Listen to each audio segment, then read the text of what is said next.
Si vous nous écoutez, il est 13 h à Bamako, la même heure à Galé, dans la région de Kita.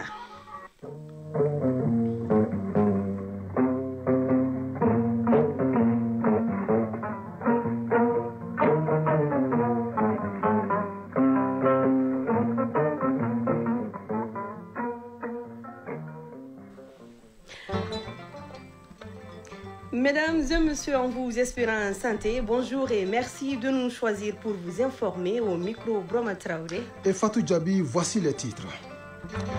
Le Mali labellise sa viande. Mali Sogo est une nouvelle étape franchie dans la promotion et la valorisation de la filière. Le ministère en charge de l'élevage reçoit le certificat de labellisation. C'est une révolution numérique en perspective. Bientôt une signature électronique au Mali. Les experts maliens et étrangers travaillent sur la mise en place du dispositif. Le pape Léon XIV interpelle la communauté internationale à faire taire les armes à Gaza. Devant 15 000 fidèles, le souverain pontife a imploré le retour de la paix en Terre Sainte. Le dirigeant nord-coréen Kim Jong-un se rend le 3 septembre prochain en Chine. Il doit assister au grand défilé militaire pour commémorer les 80 ans de la fin de la Seconde Guerre mondiale. La finale du championnat d'Afrique des Nations oppose samedi Madagascar au Maroc. Dans la leçon du sport, on vous parle du rôle de l'arbitre du football.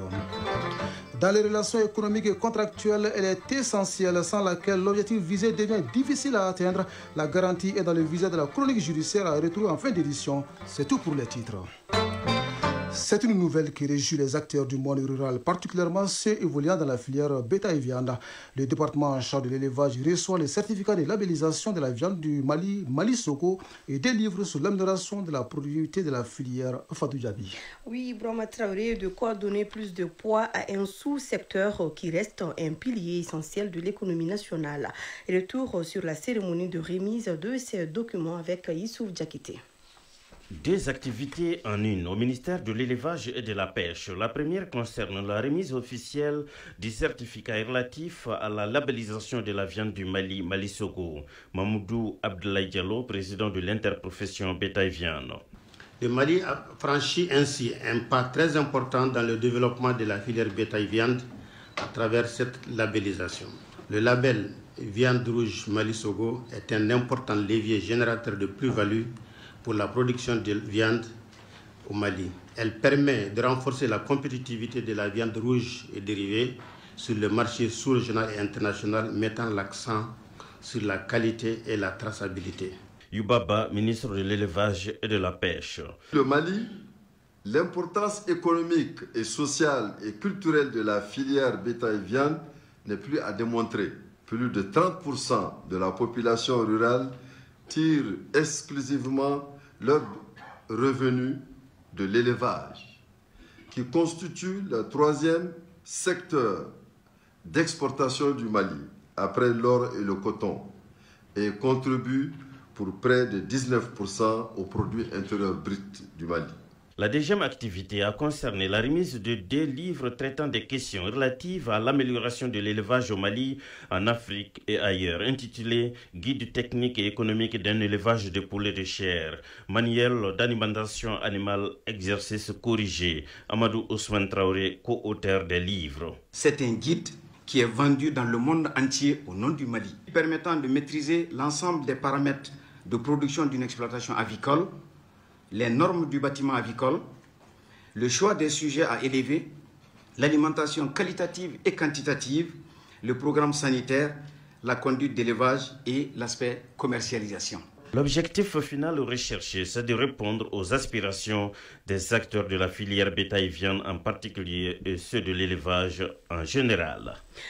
Du Mali, rendons-nous dans un autre pays, grand producteur de viande. Il s'agit de la Zambie où s'achève la 75e session du comité régional de l'OMS pour l'Afrique. Oui, les représentants de 47 pays du continent étaient réunis à Lusaka, la capitale zambienne, pour débattre des préoccupations telles que l'insuffisance des produits sanguins de qualité et la faible production des vaccins pour l'Afrique, moins d'1%.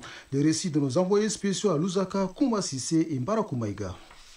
Dans le cadre du renforcement de la santé des populations africaines, environ une vingtaine de communications sur les documents stratégiques ont été faites par les participants à cette 75e session du comité régional de l'OMS pour l'Afrique à Lusaka. Ces documents visent à servir une feuille de route pour les dirigeants africains dans la lutte contre les maladies transmissibles et non transmissibles.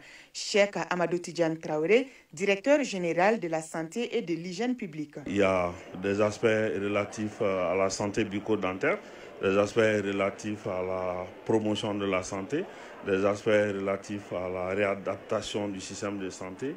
La délégation malienne, conduite par la ministre de la Santé et du Développement social, a exprimé sa satisfaction quant aux résultats de la session.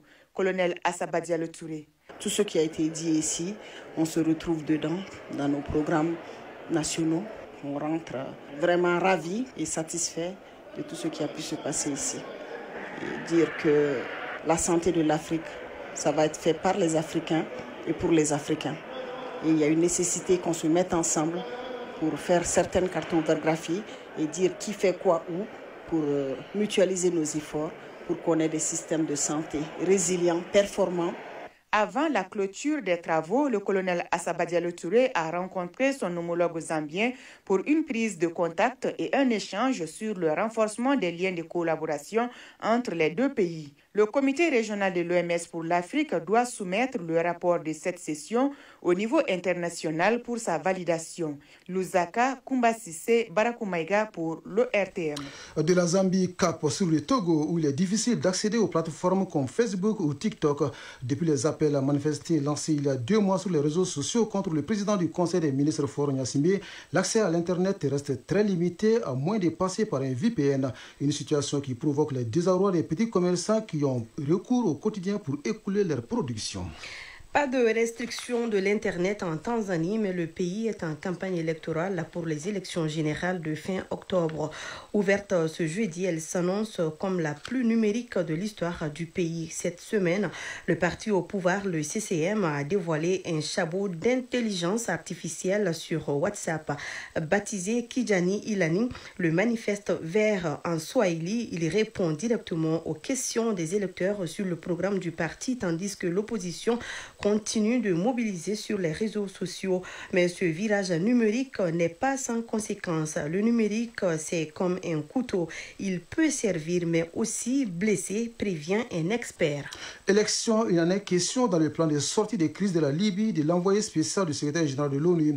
Un plan accueilli avec réserve dans le pays. Anna Tété avait dévoilé le 21 août dernier devant le Conseil de sécurité une nouvelle feuille de route pour en finir avec les périodes de transition. Ce plan consiste à organiser des élections générales en passant par l'unification des institutions, un nouveau gouvernement unifié, un cadre électoral viable et un dialogue structuré qui permettrait une large participation des Libyens au futur scrutin. En attendant de connaître la date de ces scrutins, celle de la présidentielle en Ouganda est déjà fixée au 12 janvier 2026. Le mouvement de résistance nationale parti au pouvoir a désigné hier Yoweri Museveni comme son porte-étendard. Ce n'était qu'une simple formalité puisqu'au mois de juin dernier, le président sortant avait manifesté sa volonté de briguer sa propre succession. À 80 ans, Yoweri Museveni ira donc une nouvelle fois à la conquête des suffrages des électeurs. Au pouvoir depuis 1986, le nonagénaire met en avant la paix, la sécurité et les résultats obtenus par le plan économique pendant ce règne. Ses détracteurs l'accusent plutôt d'avoir viré à l'autoritarisme. Le présidentiel, on en parle toujours. Les Centrafricains, eux, votent le 28 décembre 2025. En attendant, le pays devient le 46e État africain à ratifier le protocole de Maputo, un texte phare de l'Union africaine adopté en 2003 pour la protection des droits des femmes. L'annonce a été faite mardi par les ONG qui militent pour sa mise en œuvre. Ce traité est considéré comme l'un des plus progressistes au monde, interdit les mutilations génitales féminines, l'âge fixe l'âge minimum de mariage à 18 ans et reconnaît le droit à l'avortement médicalisé dans certains cas. Pour les femmes centrafricaines, cette ratification ouvre une porte essentielle, celle de la justice. Justice est également saisie au Kenya suite à l'exhumation hier de 5 nouveaux corps dans un petit village de la côte kenyane.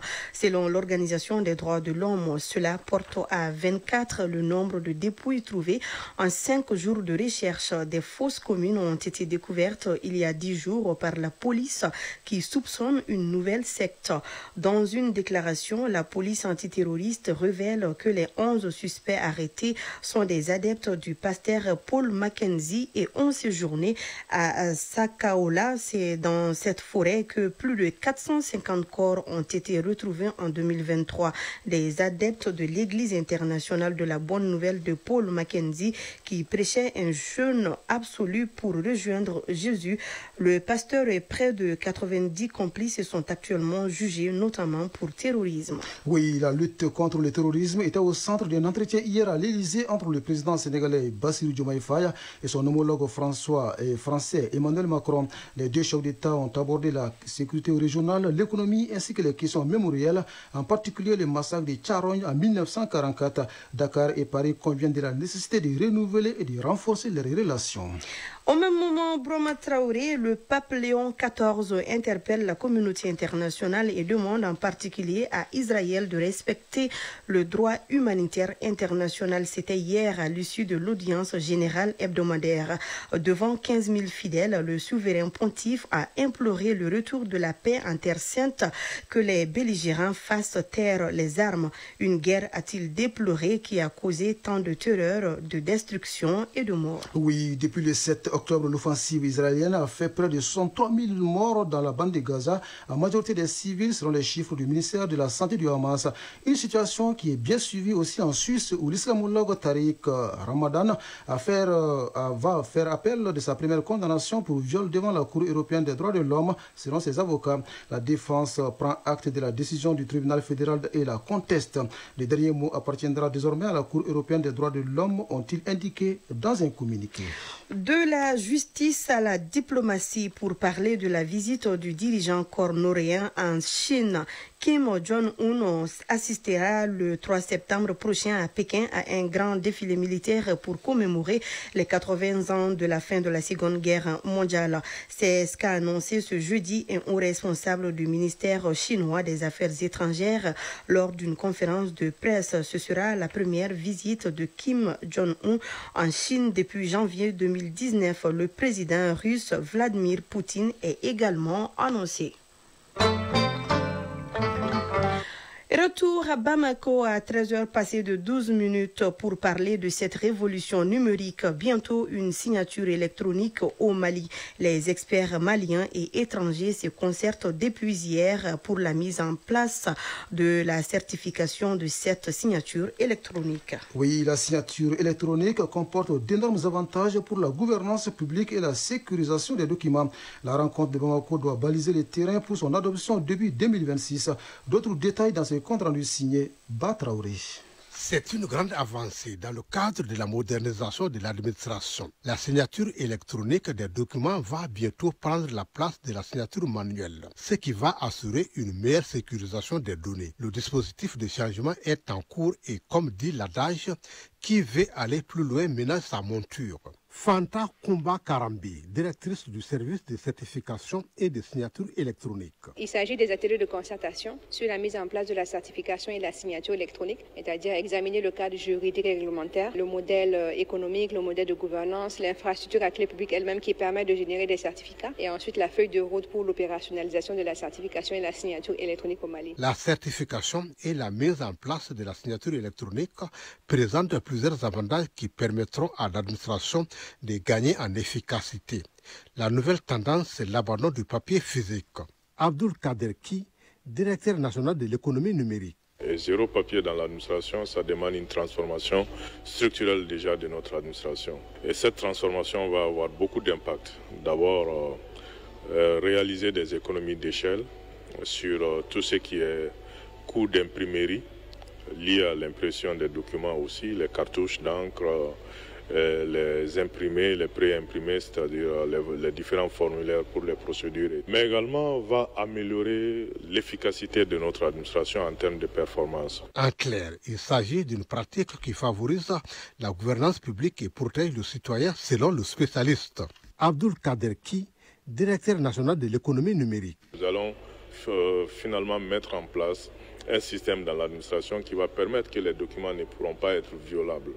Ça va garantir l'intégrité des différents documents. Donc ça va améliorer la sécurité, la redevabilité aussi, parce que quand vous voyez un peu, tout ce qui va être généré va être fait de façon transparente. La rencontre de 3 jours doit aboutir à des recommandations en vue du lancement effectif de la signature électronique au Mali en début d'année 2026 selon la directrice du service de certification et de signature électronique.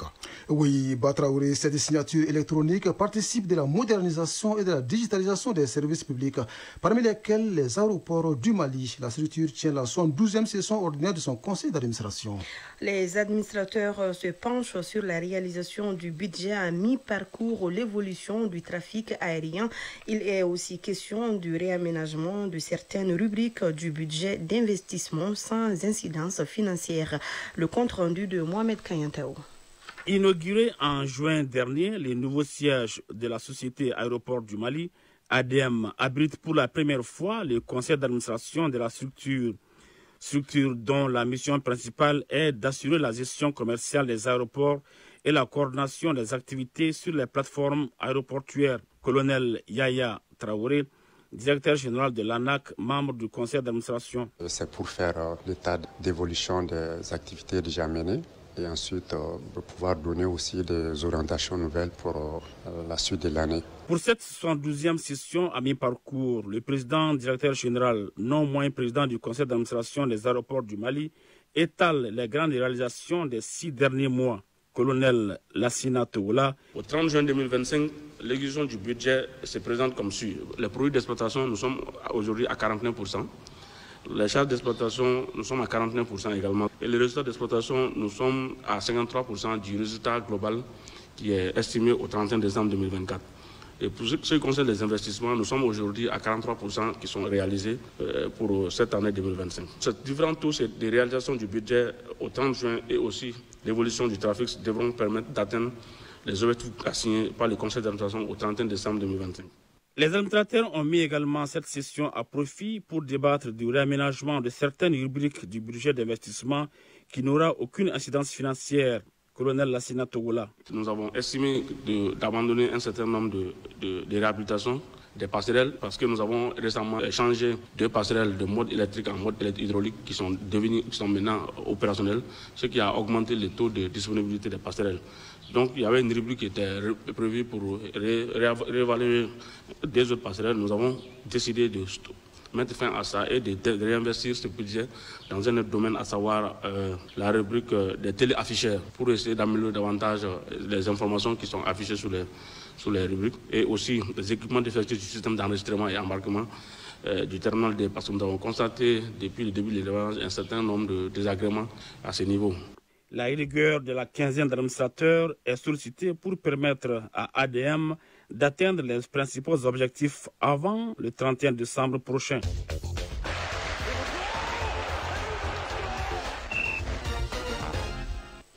Dans l'actu des sports, la finale du championnat d'Afrique des Nations oppose au Madagascar au Maroc le samedi prochain. Dans notre rendez-vous hebdomadaire consacré à la leçon du sport, on vous parle aujourd'hui du rôle de l'arbitre de football. Il veille notamment au respect des règles du jeu. La synthèse de l'actualité sportive porte la signature de Abdul Karim Kaba. Football Supercoupe Régionale d'Armée Assimi Goïta, la 4e journée s'est achevée hier mercredi. Au stade Mamadou Konaté, la rencontre entre Bamako et Koulikoro dans le groupe D a mis fin à la 4e journée des matchs de poule. L'équipe de la capitale l'emporte au tir au but 4-2. Le score à la fin du temps réglementaire était de 0 but partout. Auparavant, dans le groupe C, Bougouni avait gagné face au CNT au tir au but 5-3. Les 90 minutes se sont achevées sur 2 buts partout. Au stade Wenzen Koulibaly, dans le groupe D, Nyoro a été battu 2-4 par la formation de Menaka. Déjà, les équipes de Mopti dans le groupe A et Tombouctou dans la poule B sont presque qualifiées pour les demi-finales. Ce jeudi, c'est le repos et la compétition reprend ses droits vendredi à la faveur de la 5e journée. Football toujours sur le continent, la finale du CHAN 2024 opposera le Maroc et Madagascar. La finale est prévue samedi. La leçon de sport, pour terminer, la leçon de sport de ce jeudi nous parle de l'arbitre de football.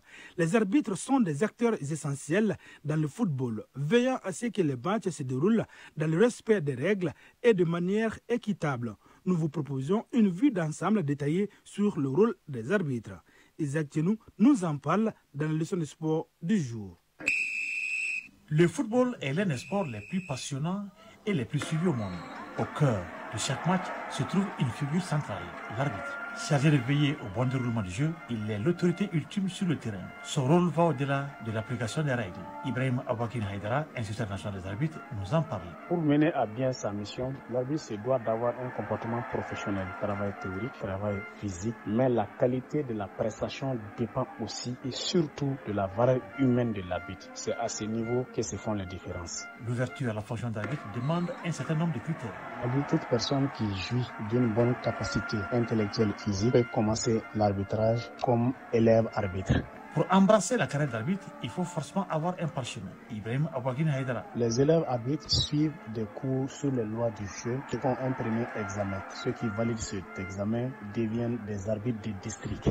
Au Mali, les arbitres passent par un certain nombre de grades avant d'aller à l'international, nous précise notre instructeur national. Au Mali, nous distinguons 4 niveaux d'arbitres. Les arbitres du district, les arbitres de ligue, les arbitres interligues et les arbitres fédéraux. Au Mali, les examens de passage de grade sont organisés généralement tous les 2 ans. Les arbitres qui font les examens de passage de grade ligue à interligue, d'interligue à fédéral font un examen écrit, un examen oral, mais aussi et surtout un examen pratique, c'est-à-dire officier un match sur le terrain. La prise de décision et la gestion du match sont des aspects cruciaux dans le rôle de l'arbitre de football. Dans la prochaine leçon, nous parlerons de la graduation des arbitres au Mali. Chronique judiciaire. Elle a une importance capitale dans le cadre des relations économiques et contractuelles. Entendez par là la garantie. Il en existe plusieurs formes. Et chacune répond à une finalité précise de protection des engagements. La garantie dans le viseur de la chronique judiciaire, une signature de Garibou Pérou. Acquérir un bien immobilier, lancer une activité commerciale ou faire face à une urgence familiale sont autant de situations où l'on se tourne vers le crédit. Cette apparente facilité d'accès au financement repose toutefois sur une condition souvent ignorée mais pourtant déterminante. À bien des égards, la garantie constitue le socle de toute relation entre la banque et l'emprunteur. Maître Drissa Doumbia, avocat inscrit au barreau du Mali. Le Mali fait partie des États membres de l'OHADA. Et l'OHADA a ce qu'on appelle un acte uniforme qui organise les sûretés. Ce texte-là qui prend une part très prépondérante dans les garanties, notamment les sûretés. Donc le code de commerce du Mali également a certaines garanties, mais la plupart du temps, aujourd'hui, nous utilisons les sûretés organisées par l'OHADA. L'acte uniforme OHADA prévoit 2 types de sûreté personnelle. La première, c'est le cautionnement. La deuxième, c'est la garantie autonome. Mais le cautionnement peut être consenti par une personne physique, mais en ce qui concerne la garantie autonome ou la contre-garantie autonome, ça ne peut être consenti que par un établissement financier ou assimilé. La garantie bancaire revêt des formes multiples. Elle peut prendre appui sur des biens tangibles, présents ou à venir, ou s'incarner dans un engagement personnel tel qu'une caution. Dans certains cas, c'est une personne physique qui se porte garante, engageant ainsi son patrimoine pour assurer le remboursement des crédits contractés par un tiers. Il y a d'abord le droit de rétention, qui est considéré comme une sûreté dans le droit OHADA. Il y a la propriété retenue ou cédée à titre de garantie. Il y a le gage sur les meubles corporels. La distinction, elle est importante parce qu'à un moment donné, cette précision n'était pas apportée. Parce qu'il y a le nantissement sur des meubles incorporels. Donc, ce qui veut dire que le gage n'est pas une garantie appropriée pour les biens incorporels. Et il y a également les privilèges. Seule une personne physique peut garantir une autre personne physique en termes de caution. On considère même le cautionnement comme une sûreté à risque. C'est une sûreté très dangereuse parce que c'est le patrimoine d'une tierce personne qui est exposé. Un exemple fréquent mais délicat illustre bien cette pratique, celui d'un enfant qui dépose en garantie un titre foncier appartenant à ses parents pour obtenir un prêt. Normalement, dans le mécanisme de mise en place, ça ne doit pas arriver. Si ça arrivait, ça devient contentieux. Il faudrait peut-être passer par une procédure d'inscription de faux qui est judiciaire et pour pouvoir parvenir à annuler la convention de sûreté que la banque détient et l'empêcher de réaliser en ce moment l'hypothèque qui a été consentie par erreur ou en tout cas qui a été consentie par le fils qui n'avait aucun droit de le faire. Au-delà de l'aspect technique, la garantie soulève la question de la responsabilité individuelle. Les spécialistes sont tous d'accord qu'il est impératif d'évaluer avec rigueur sa réelle capacité de remboursement avant de s'engager. Je prends une hypothèque future, ce qui est possible dans les textes de l'OHADA, parce qu'on dit un bien présent ou à venir. Donc, pour garantir une ou plusieurs obligations, votre obligation de me rembourser, je la garantis par ce bien futur que je vais vous aider à acquérir, par exemple. Ma confiance, ce ne serait pas forcément en votre personne, c'est dans le mécanisme même qui m'est donné par la loi pour sécuriser une telle transaction. Moi, en sachant par exemple que le bien futur, l'hypothèque future étant possible, votre maison future qui serait ma garantie, si vous ne me remboursez pas, je serai en confiance. C'est ce qui fait de cette sûreté-là une sûreté phare. Le crédit n'est pas un droit, c'est un engagement. Bien comprise, la garantie bancaire facilite la concrétisation de projets ambitieux. Mais mal appréhendée, elle peut se mettre en piège, mettant en péril l'équilibre financier de l'emprunteur et parfois celui de ses poches. 13 heures passées de 26 minutes. Prenez soin de vous, car chaque heure de vie est une chance et chaque jour est une grâce. Que la grâce d'Allah soit avec nous. Vous l'aurez compris, c'est la fin de cette édition mise en onde par Absé Traoré et Fousseini Sissoko. Sekou Traoré assure la mise en ligne. Ousmane Dao a aidé à la réalisation. Elle vous a été présentée par Brova Traoré et Fatou Diaby. Le prochain rendez-vous avec l'information, c'est à 19h30. Vous retrouverez Sédou Fomba. Grand merci à vous de nous avoir suivis. Très belle fin de journée à vous, où que vous soyez.